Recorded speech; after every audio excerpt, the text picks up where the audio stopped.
Right. Guess this gives us like a little interlude. Put this back on now.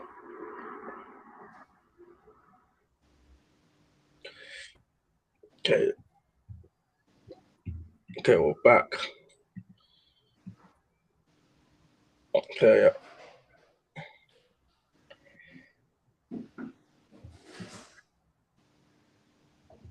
oh, this game is still struggling. We're still struggling. Trist, as always. Man, Still, as always. a full episode, that'll be the day, man. That'll be the day. If we get that one episode, that would literally be the day. The episode will break that day. Cool. I think we're all back up and running, which should work. Right, let me just move my camera.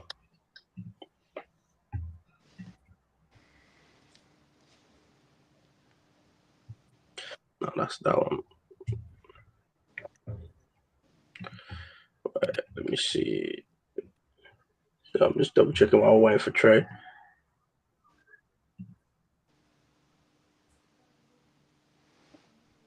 Yeah. I don't even know what happened then. I think the thing just timed out. All right, cool. Move on to the next game. United, Newcastle. Now I watched this game and I could not believe how Newcastle didn't score. Like it just shows that Newcastle need more attacking power because they was creating chance, but it was just missing. They didn't have no one that could finish a ball. United took their chance they had and then defended it. What was the most surprising was Amrin actually changed formation for once in the game, or like before the game he went for. It looked more like a 4 at the back. So Josh, do you think this is him kind of like starting to get a little bit of grips, or he's just adapting because his best players have left for AFCON? It's a bit of both. I think what people don't really understand about Amorim is that when you play that 3-4-3 system or whatever it is, it's very adaptable. So you in game you can change that formation to what you want it to be. So it seems to go over a lot of people's heads that that's what Amorim does. With each game, he adapts that formation to that particular team the way he wants to play it. Now the players don't always often do what he wanted to, but that's what he does.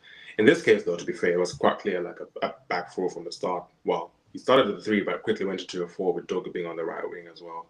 And yeah, I think if you look at it now, we had 7 first teamers out, if I'm counting them. So you have Mbeumo, who's out, AFCON, Ahmed and Mazraoui, both are AFCON, De Ligt injured, Bruno injured, Mount injured during the game, actually. 6, I'm forgetting who the 7th one was out. So we've got 7 first teamers out.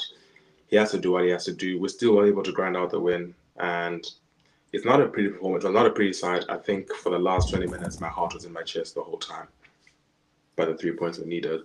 We got lucky, but however, it just tells you what a difference a good keeper makes. I remember, like in the 94th minute, there was one flat cross which was coming in deep for Newcastle. Lamens ran like 7 meters to actually run out, come and collect it, and all that, and that just makes a difference, like to what we had last season and earlier in the season with Banana. So, I think that has been the single most telling factor of Amarim's time. Like, just change the keeper and look where we are. And for all those people who are saying Amarim should go, there's Glasner, there's Areola, there's Thomas Frank. Well, look where they are now. Look where Amarim is now. So yeah, it's also interesting as well because Bruno is out in that midfield, and then there was Augusto Casemiro, and dare I say the midfield looks a bit more defensively stable, even though Bruno has been the best midfield in the Premier League this season. So that's another question for Amorim to answer when Bruno comes back. What does he do? Does he keep a stable midfield which does not really concede? Or does he bring the best attacking midfielder and put him back there? We score goals, but we concede. That's where we are. Yeah, but I never understood why he's never just gone, like, like a menu, like, just have like a 2 more solid base and let Fernandes be higher. Like, that's where Fernandes is at his best, high. Like, but just creating like shots. Who's it going to replace when he goes high? Because under the current system, if you have those two 10s, Cunha does what he's supposed to do. He gets the ball, he holds it up, he runs. Mbeumo is fast, and then he's able to be technical on the counter like that. Bruno doesn't fit any of those two profiles. And actually, Bruno in that position, like I said, offensively, overall, he's been the best midfielder in the Premier League. Defensively, although, however, he does leave gaps. So it's either he has to change the formation and put Bruno higher, or he has to stick with Bruno. And the thing is, there's not actually enough games because we're playing the Premier League only, and when the FA Cup when it comes back, so there's not enough games to actually rotate that midfield. It doesn't make sense. There's not enough games to give Mainu a run or whatever. So now that Bruno is injured, and Mainu maybe will come back for the next game, those are difficult decisions he has to make. Yeah, but that's what a squad for. You can rotate different times, different opportunities. Like Cunha can also play up top, so you can even play all three of them if you wanted to. But it's more seeing what the game needs and you can adapt to. Because in a game, you might start Bruno high, but okay, we really need a goal. We need more tackles on. Okay, he drops back. I put another one of them on. We've got more. So it's just, but Bruno's best position is more high. Like I said, once he's in that two midfield, it makes you guys very vulnerable on the, like, you might be able to score goals, but you also concede. So it'll be good to see like you said, what he does when when all the players are back. If he sticks to this more like pragmatic midfield, or he goes back to the same midfield that he's been going through. Trist, what was your just say Trist, not listen to what Prince is saying. Like, let us talk football. Yeah. But go ahead. Hey, I was coming to him as well. You're talking about is it what Bruno is the best midfielder in the Premier League or something? Is that what you said? Yeah, he is though. Like, it was proven statistically, he has the highest ratings. He has the most assists. He has the most created. Like, come on, like, I can actually stand here and bold it again. As the best midfielder. Has the highest ratings. Proud. He's standing down on it. Yeah. He's standing on that. Like, of the ratings of the Premier League midfielders, Bruno was top of the list. Rightfully so. Who's collecting the ratings? Who does the ratings? Who does the ratings? Even Prince is saying eye test. Even the eye test, bro. You see what Bruno is doing this season? Like, what are we kidding here, guys? Come on. Stats and eyes, Bruno has been playing well. Like, what are we kidding? It's just being played out of position. That's what I'm saying. If he's producing these kind of performances out of position, imagine him in position. That's all I'm saying. Even the eye test. Like, tell me what midfielder who's actually performing better than Bruno right now. Exactly. We can name a lot. The silence. Declan Rice. We can name a lot. By Bruno, Miguel, I'm not gonna get that. No. The silence. There was a 5-second silence. Is the best Premier League midfielder. I don't think this is a conversation that we should be having. You know what I mean? Because I don't know, man. You're a stan. You know, you're. No, man. That's too much for me. I can't do it. I'm actually not looking with a stan eyes, right? I'm saying creativity. Okay, let's start in each round. Who's the most creative Premier League midfielder right now besides Bruno? Midfielder, Shaky. Yeah, Shaky's gonna say Verts. Nah, I'm not. Okay, so we've established the most creative midfielder right now in the Premier League is Bruno. Yes or no? No. Who is? Then tell me, please. No, who is? I'm willing to listen. I would actually say there's not that much creativity in probably like them midfield roles. You got players doing it game here, game there. No one's like consistently. But like Foden done it for a few games. And Turkey, you had like Eze done it a few games. Turkey has only started like really playing now in the last few weeks. But I'm talking the whole season. Who has been the most creative? It has been. I don't think Bruno's been most creative. Don't hate. Listen, don't hate Bruno because like we're Granit Xhaka. Bro. Look, it's a conversation to be had. So in terms of creativity, in terms of work rate, in terms of what you call it, chances creation or whatever, Bruno has been the best midfielder in the Premier League statistically and even the eye test. Just looking at the game, Bruno just creates chances, like he breathes chances. And the thing is, we know Man United are gonna struggle without him because we don't have that. Just look at this Newcastle game. Yes, we won, but did we even look like remotely creating anything after like the second half? No. Whereas in Bruno, even against the game before the Aston Villa one where we won, Bruno took that game by the scruff of his neck, like, screw it, I'm Bruno, let me do it. And then he started the comeback. you think Bruno gets into Newcastle's midfield? And easy, he walks in. In fact, this game, this you don't run enough. You don't run enough. No, this Newcastle Man U game proves it because they didn't have someone who can actually create those clear-cut chances for them to actually score. Wait, they had clear-cut chances. They just didn't finish it. They had clear-cut chances. But someone like Bruno can actually give you more clear-cut chances. It's a game of opinions. It's a game of opinions, but even let's look at numbers and then let's do the eye test. Just the numbers themselves, Bruno is the leader. Even the eye test himself, those through passes, the vision he has from nowhere. There's a reason we call him a bomber, guys. Like legitimately, this guy will just create a chance from nothing. And I'm not being just a stand. Like I'm just looking at it factually, footballing wise. If someone like Arsenal, I actually hear it. To be fair, yeah. If someone like Arsenal, I'm not, like I said, Arsenal's a good team, right? But if someone like Arsenal had Bruno instead of Odegaard, do you think you have more goals? Realistically, I'm not looking at Richard Glass. Probably. I don't think chance creation is our issue. No, it's not your issue, but Bruno Fernandes can create better chances than what you have right now. Do you know what I'm saying? For any forward. He's a forward's dream. He is literally a forward's dream. For even Portugal, take away Bruno from Portugal, they struggle. Put Bruno in, they score. It's clear. It's just literally even the game Portugal lost, Bruno was not in. The next game he was put in, they scored like a round. It's just like it's not even. I'm not being a stan. It's just facts at this point. Yeah, but Bruno is someone that is like a button smasher. He'll keep trying, and then if you do it so many times, it'll get through eventually. It'll come off. Which I understand, but at the same time, have you seen his vision though? The guy will get. Yeah, but it's not always there. It's just like, I'm just gonna hit this pass, mate. If I hit this pass, what time Sean's gonna be in the area? He hits the chance and he makes it. He is like flip. There's some guy running behind me. I'll give you an example, the Brighton one. Who has the IQ to leave that ball for Mbeumo to actually go to score? Not many people in the world do that. Like, if we're being factual, like I understand. I understand. But if you're just looking at it factually, right now, even in world football, there's not many people who can create the chances he does with a vision. Yeah, I actually get it. I actually get it. The more I'm thinking about it, I get it. I think it sounds fun. And I understand. And but if we are looking at it factually, footballing wise, he has been the best progressive midfielder in the Premier League this season. I tell you what, supports your position there is the fact that Man U have crept up the league like massively. From where you guys were last season, from the beginning of the season, you guys have crept up the league massively. But I don't count that as Man U.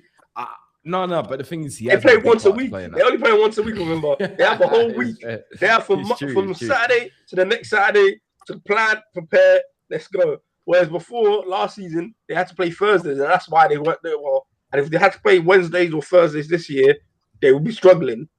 But he has a week between every game to sit them down, look through it, reinforce the same tactics, go again. Like I said it at the start of the season, they will finish in like the top 5-6 range because they just have the time and they've got some quality players in like them attacking position. So like if one of us is like an Arsenal or even like a Chelsea just had one game a week, they would literally probably run away with the league because it's like when you've got those level of players, if you have one game a week, you've got nothing else. Every other team has got to deal with midweek games, don't really train, recovery play. But Prince is saying Odegaard is better than Bruno. Prince is saying what? Hey, Odegaard don't even get his first. Odegaard's better than Bruno. He's better than Bruno. Let's not start that discussion again. Odegaard is nowhere near Bruno levels. I'm sorry, I think we've nowhere near is crazy. Nowhere near is crazy. You know what? I think we've closed the argument down. Odegaard is a good player, yes, but let's not say he's better than Bruno. I think I personally think, and many people think that Odegaard does not touch Bruno at this present moment in time. Maybe in the future he might, but right now, for the last 5 seasons, we will not joke around with this philosophy. Like Bruno is in a class of his own. Bruno is in a class of his own. In fact, if you're giving Bruno a Premier League, that's my one regret for Bruno is that he came to United when we were crap. If he gets come to United at a time where we're winning a league, he'll be in conversation right now as one of the all-time Premier League greats, in my opinion. But just because United are crap, he doesn't get that recognition.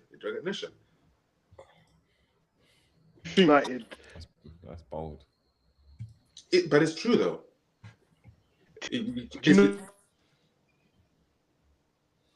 Tristan's dying to say something, but we can't hear him. His mic is not available. You just see. I mean,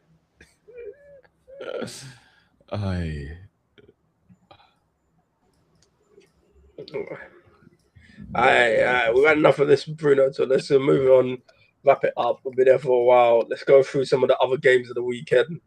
We'll start with which game should we start with? Actually, probably one of the surprises of the weekend. Bournemouth winning 4-1. Brentford winning 4-1 against Bournemouth. I wasn't expecting this.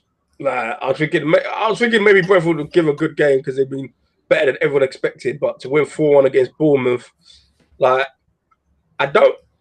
feel like people think Bournemouth have done really well this season. But if I double check their position, I feel like they started off really on fire and then they petered out, but no one's really talking about it.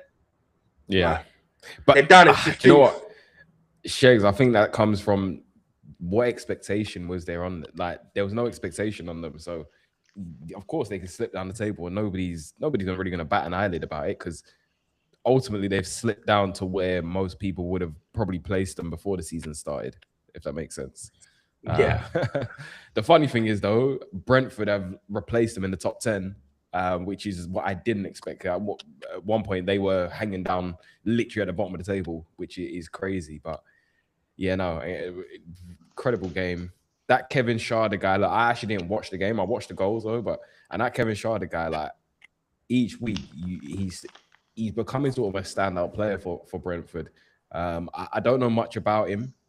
All I know is he's popping up. And he's playing a pretty important role for Brentford, being where they are in the league right now. It was impressive. The result, but then again, you zoom out and you realize Bournemouth haven't been that great. I think they had three draws on the bounce, and now they've just lost this game. So their performances have steady been declining, to be fair. I think the Semenyo sort of narrative have pretty much sort of papered over the fact that Bournemouth they're actually not that good, and they haven't been that good for a little while now. Yeah, and then all the talk to Areola is kind of simmered down. It seems like things have balanced themselves out. I think I said it before though, because there was obviously a lot of talk about Bournemouth, a lot of talk about Areola, and I just think, a manager can have great ideas and have a great philosophy, but has he got the players to consistently execute on his ideas? I don't think he does. I don't think he does. Last season he did with the likes of things catch up. And I suppose. But I feel like what's it called? Obviously, with the players that he's now lost, it's then difficult to, obviously, if you don't replace those players with like-minded, individuals, it just becomes a difficult. It becomes an uphill battle, And Areola, I feel like he's a decent manager. He would do well at a decent sized club. I wouldn't say that at the best clubs, but he would do well, man. I'm not sure about this whole he's been found out or he's found his level. Yeah, I do think he needs a little bit more players. They need to restock a little bit. They lost quite a lot, and then they didn't really restock. They kind of just went with what they had, and it started off well. But now it's starting to catch up with them, and I think that's the same for the next game. We'll quickly drop on with Palace Spurs. I said it from the start of the season. Palace don't have the legs. They ain't got the bodies.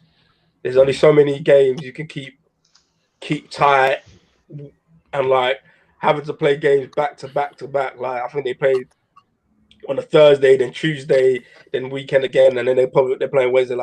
They've only got so many players to be able to fight that I think eventually it's just it started to run out of them. Spurs managed to beat them 1-0. I don't think if I come to you, Trist, it wasn't a great performance from Spurs, but they just had a little bit more than Palace at the moment. No, of course. I feel like it's a very fortunate time where Spurs has caught them. Obviously, it was an away game for them, isn't it? So they usually perform a bit better away from home. So it's not unsurprising. But yeah, man, I feel like Crystal Palace need to focus on a competition and really drill down on a competition and just go all out for that and actually bring a little bit of success to the club.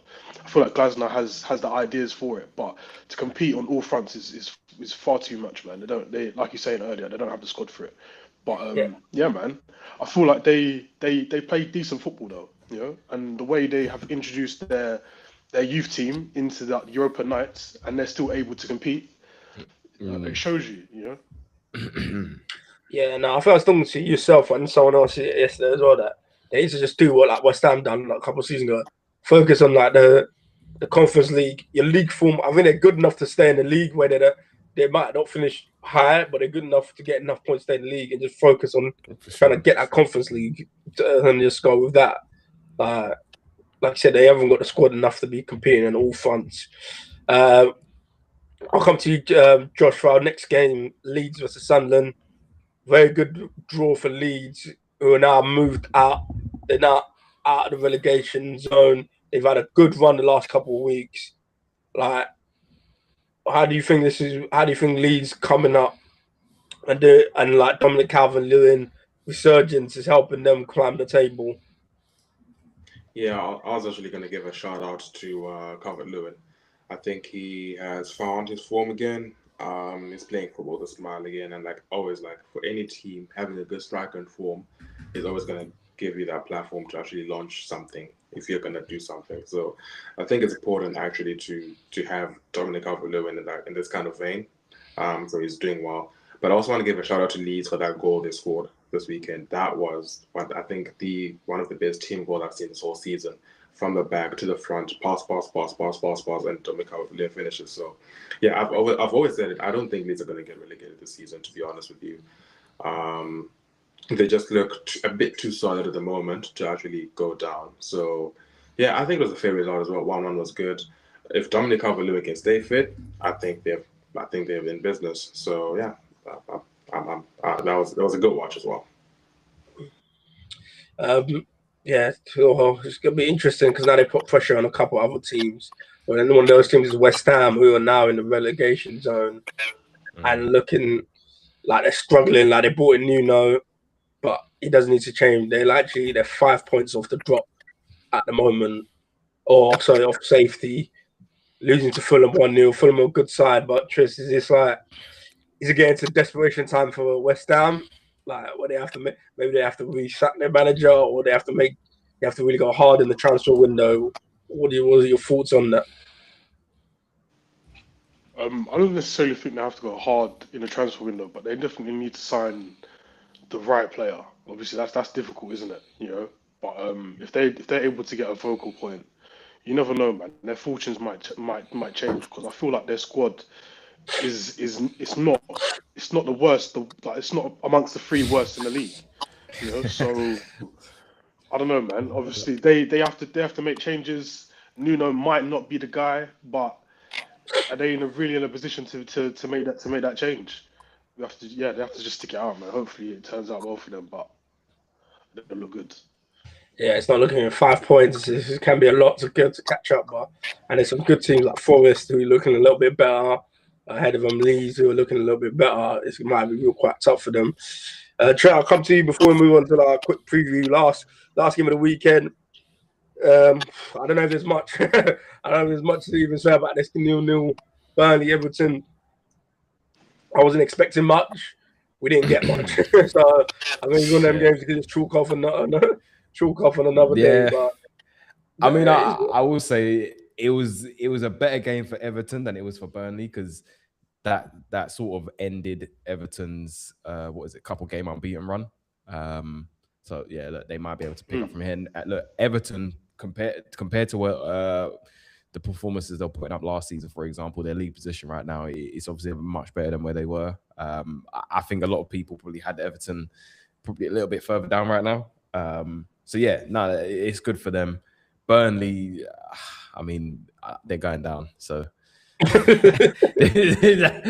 think there's really much. Yeah, there's not much there. Obviously, their boy Lyle Foster is balling out for the South Africa team at AFCON. Obviously, I've been watching that over here because that's where I am. So, yeah, they're probably missing him. Although, again, I don't think he's making that much of a difference because the results weren't very good before he went off.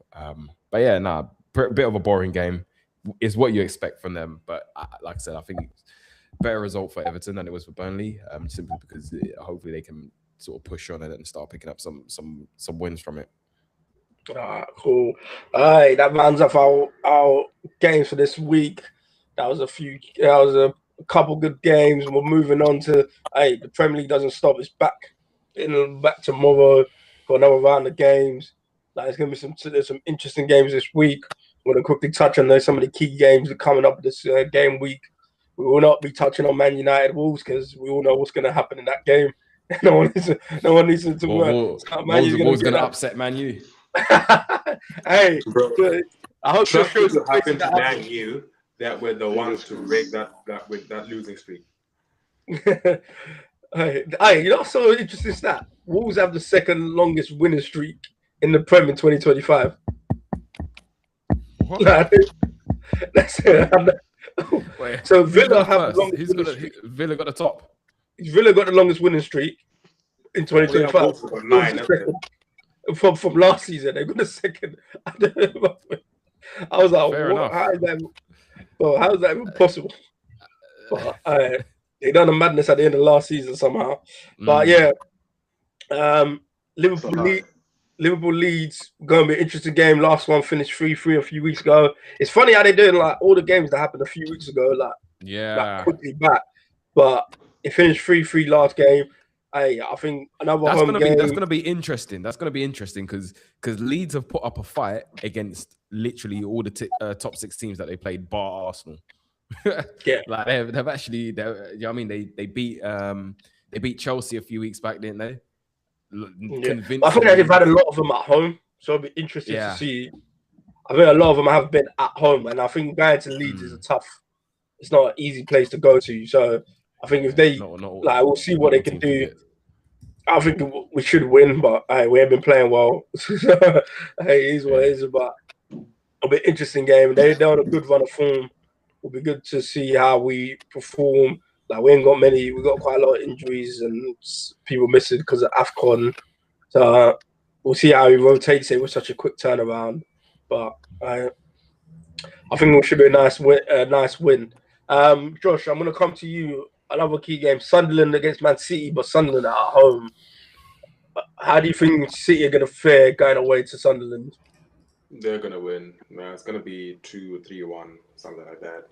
I think City are just in that vein of form where they're just about to become unstoppable. So, yeah, if not for the midfielders, Haaland is gonna score. So yeah, 2 or 3-1 to Man City there. That's a bold. I think they could be like Sunderland put up a good fight against everyone, like especially at home. Yeah. They're tough at home. Like I'll be surprised, especially you'll be under the lights as well. Like they'll get atmosphere going. I think it'll be tougher than we expect it to be.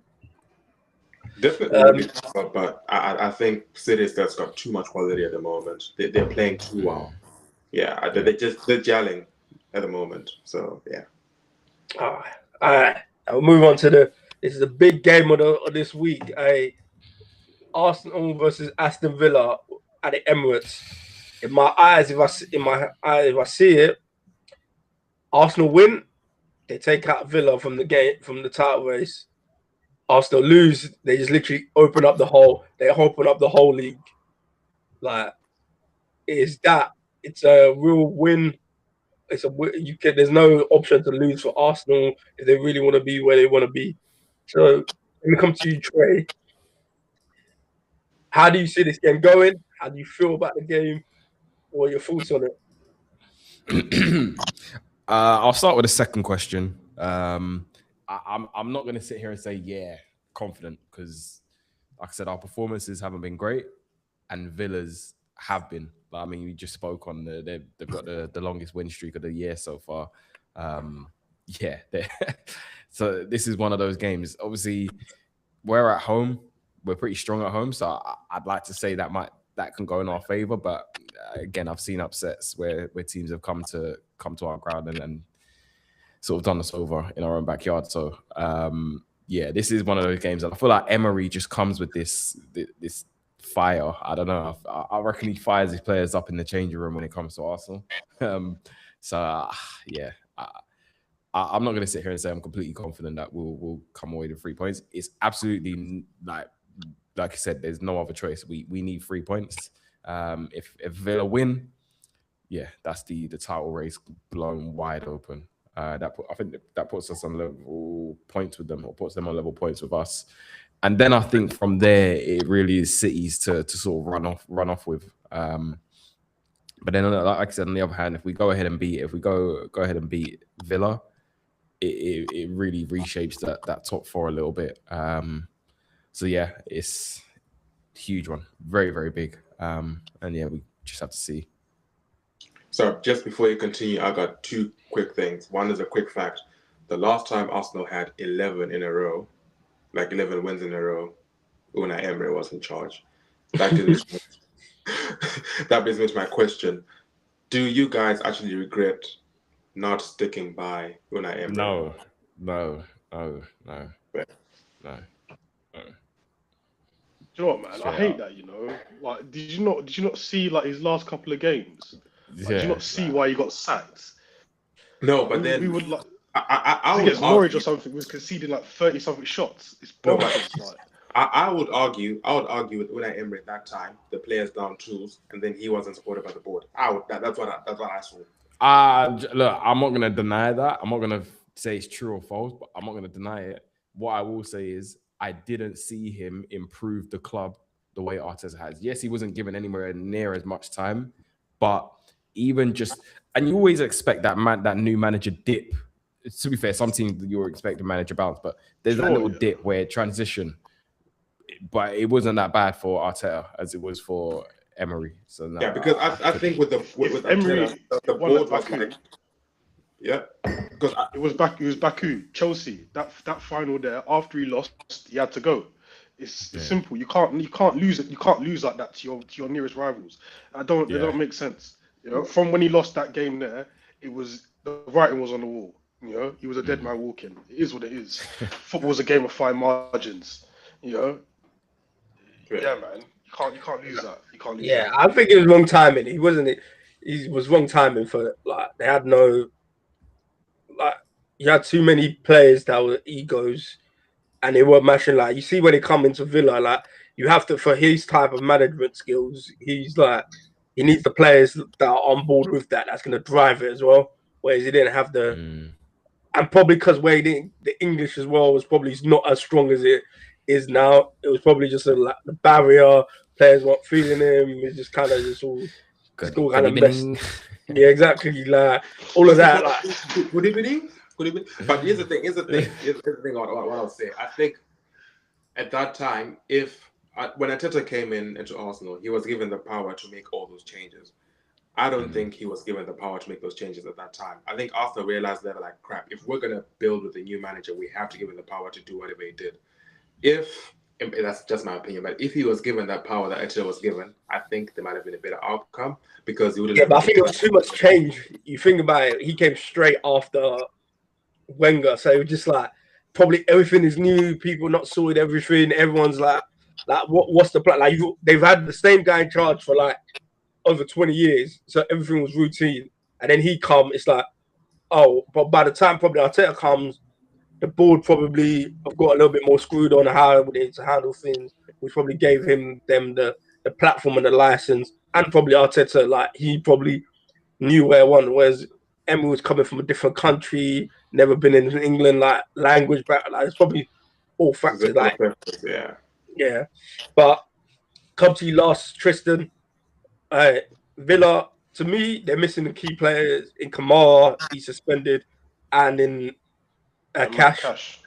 So I don't know who they're going to play right back. I think they can get away with the Kamara one a little bit. Tielemans could just drop down, but that Cash not having another right back that can fill in. And then, but Arsenal got a couple players missing as well. Couple. Yeah, everyone's got injuries. How are you seeing this game playing out, especially at the bridge? Oh, sorry, at the Emirates. How do you think it's going to play out? I think Arsenal are going to win it because I think it's going to be strong at home. But what are your thoughts? Yeah, I feel like it will be a very cagey affair. I don't feel like there will be I don't feel like it will be a dominant game by either side. But I hope we come out on top. You know, that's all I can say. Obviously, Emery's got this. He's got our number. You know, he's ruined a few title challenges for us. You know, so hopefully we don't give him that satisfaction this time round. So fingers crossed. Yeah, and I've got a real title game. I'm gonna be watching. I know everyone's gonna be watching, but we'll be back here on Thursday. Talk about how the games have gone, how it's been, how everything's going. How that big games affected the league. It could be completely different. We could be here in like 3 days and it's completely different, or we could be back here and Arsenal are clearing the league. We never know how it's gonna go, but. Do you know what? That's the crazy thing is these next like 2 games could literally reshape the whole top 10. Like it's crazy. Like there's literally 3 points in it between 5th place and 10th. It's mad. Yeah, man. It's literally 3 points. Close as ever gonna be. But yeah, that's fantastic. That's what you want. That's what you want. It's been a good morning. We're almost out of here. In a good show. If you haven't before, please like, subscribe, share. We'll be back on in a couple of days, ready to talk about the games again, ready to talk about how it's been. Hopefully, Arsenal losing, and then we'll see Man U losing as well, of course, and then everything is all good from there. Life will be good. But cheers. Thank you, Josh, for joining us today. Tris joining us today. Trey, I appreciate you guys. And we'll see you guys for another episode. And remember, it's never over until the last call. Let's go. Cheers, guys. And